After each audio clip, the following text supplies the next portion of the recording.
Less than a 3-hour drive south from Beijing lies the market town of Shanghai.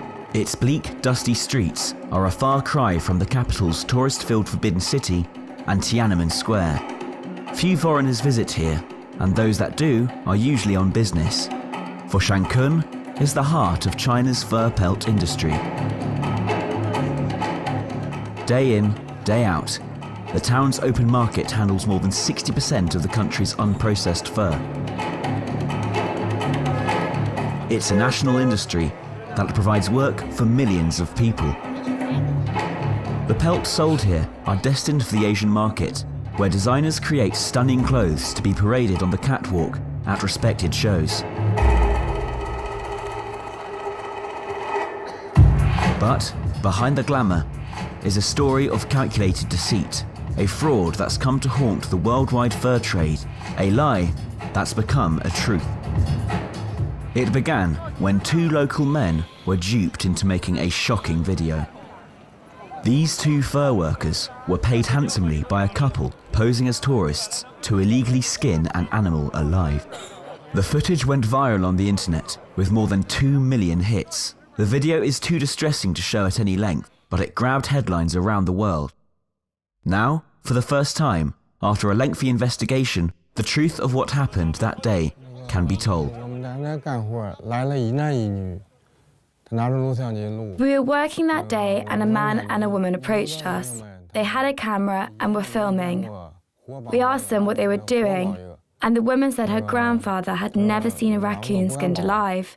She asked if I would do it, and she'd like to film me doing so. I told her we can't do that because the animal might bite us. She said she'd buy us a good lunch or give us a few hundred yuan to buy our own.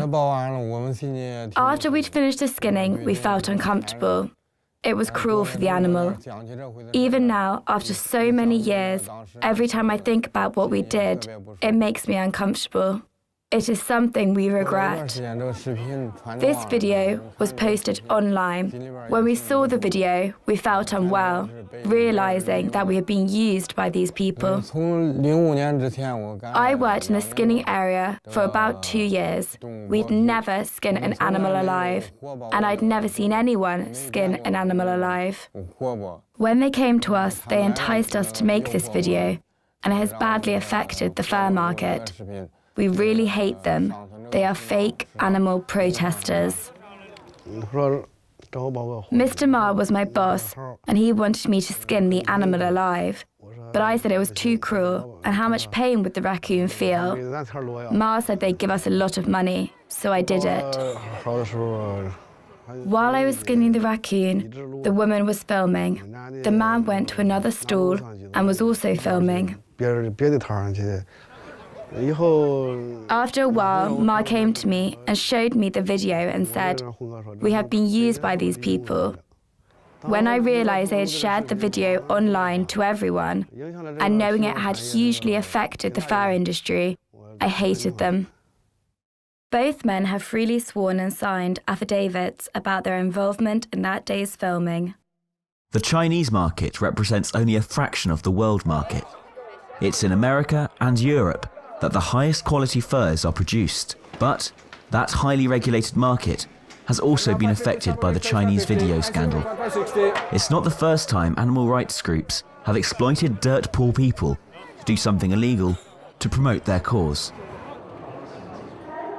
The China fur business ensures its farms are run within recognized international guidelines and award certificates to farmers.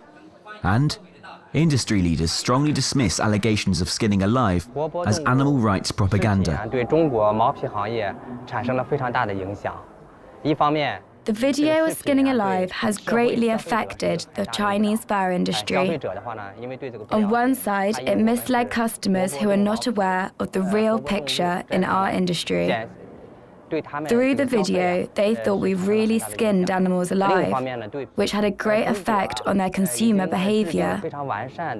In recent years, China has made big progress in the development of animal welfare.